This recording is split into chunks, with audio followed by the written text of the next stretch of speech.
Banting harga adalah istilah yang sangat dikenal di dalam dunia perdagangan.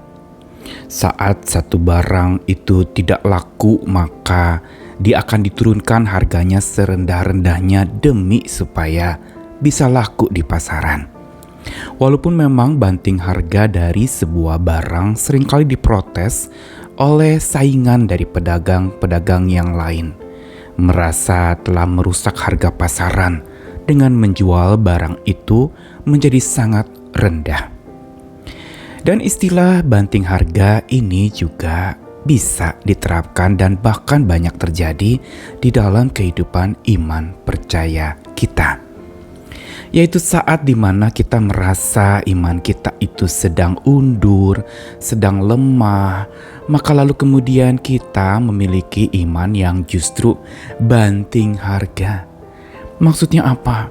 Menurunkan derajat harga dari sebuah iman yang sebenarnya sangat tinggi dan bernilai kekal, lalu kemudian dibuat sebegitu rupa, agar supaya dengan iman yang dapat memberi keuntungan dalam diri seseorang, itu lalu kemudian dipraktekkan demi supaya untung, dan dengan serakah maka iman itu lalu kemudian dikorbankan begitu rupa demi keuntungan pribadi, demi keinginan diri semata.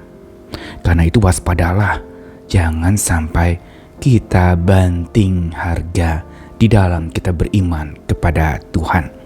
Saya Nikolas Kurniawan kembali menemani di dalam Sabda Tuhan hari ini dari dua ayat. Dari pertama 1 Korintus 7 ayat 23. Kamu telah dibeli dan harganya telah lunas dibayar. Karena itu janganlah kamu menjadi hamba manusia. Lalu Ibrani 12 ayat 1-2. Karena kita punya banyak saksi, bagaikan awan yang mengelilingi kita, marilah kita menanggalkan semua beban dan dosa yang begitu merintangi kita, dan berlomba dengan tekun dalam perlombaan yang diwajibkan bagi kita. Marilah kita melakukannya dengan mata yang tertuju kepada Yesus yang memimpin kita dalam iman dan yang membawa iman kita itu kepada kesempurnaan. Yang dengan mengabaikan kehinaan tekun memikul salib, ganti sukacita yang disediakan bagi Dia, Kristus yang sekarang duduk di sebelah kanan tahta Allah. Dua sabda Tuhan, yang pertama tulisan Paulus kepada jemaat di Korintus yang mengabsahkan serta mengesahkan dasar dari iman orang percaya, yaitu kita telah dibeli dan harganya telah lunas dibayar. Berarti memang untuk supaya kita bisa beriman kepada Tuhan, kita perlu memahami sekaligus mengalami bahwa Tuhan rela berkorban buat kita. Karena kasih-Nya yang begitu besar, Dia telah membeli kita, membayar kita sampai lunas. Membayar apa? Membayar dari apa? Kita ditebus, dibayar dari dosa-dosa kita. Dibayar dengan satu nyawa, yaitu Tuhan Yesus yang rela berkorban.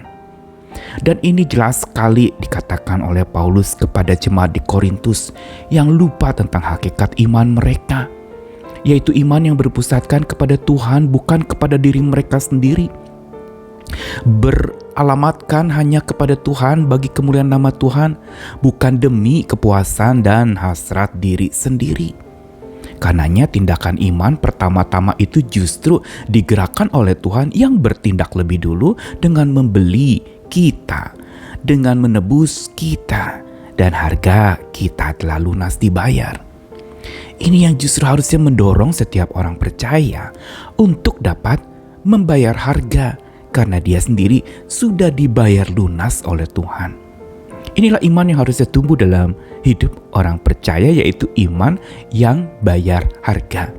Kalau Kristus sudah rela berkorban, maka iman percaya kita juga adalah iman yang rela berkorban, iman yang rela bayar harga. Dan demi bayar harga itu, kita harus bahkan mengesampingkan ego kita, menyingkirkan segala kemauan dan kesenangan kita demi supaya Tuhan dimuliakan. Namun tidak sedikit orang-orang yang percaya kepada Tuhan justru bukan bayar harga, tapi banting harga. Mereka bahkan rela mengorbankan iman mereka demi pasangan yang tidak seiman, lalu menanggalkan iman yang semula itu demi supaya dia bisa dipuaskan dan bisa bergabung dengan pasangannya yang berbeda iman daripadanya. Atau mungkin saat di dalam tantangan berat menimpa, ada persimpangan yang mempertanyakan iman kita jadi meragukan iman kita, dan kita korbankan iman kita demi keuntungan semata. Dan inilah yang perlu kita tanggalkan. Sebagaimana apa yang dituliskan dalam Ibrani pasal 12, kita punya banyak saksi bagaikan awan yang kelilingi kita. Karena itu mari kita tanggalkan semua beban dan dosa yang begitu merintangi kita. Inilah harga yang harus dibayar dari iman percaya kita. Ada beban yang kita harus tanggalkan, jangan dibawa-bawa saat kita percaya kepada Tuhan. Beban kita bawa terus, kita pikul terus sendiri lagi, tidak bersama dengan Tuhan. Dan kita juga tidak mau tanggalkan dosa yang begitu merintangi kita. Kenapa? Karena menguntungkan diri, karena membuat kita mendapatkan banyak laba, bahkan membuat kita menjadi kaya raya atau berjaya. Karena kalau kita menanggalkan dosa, kita bisa jadi rugi.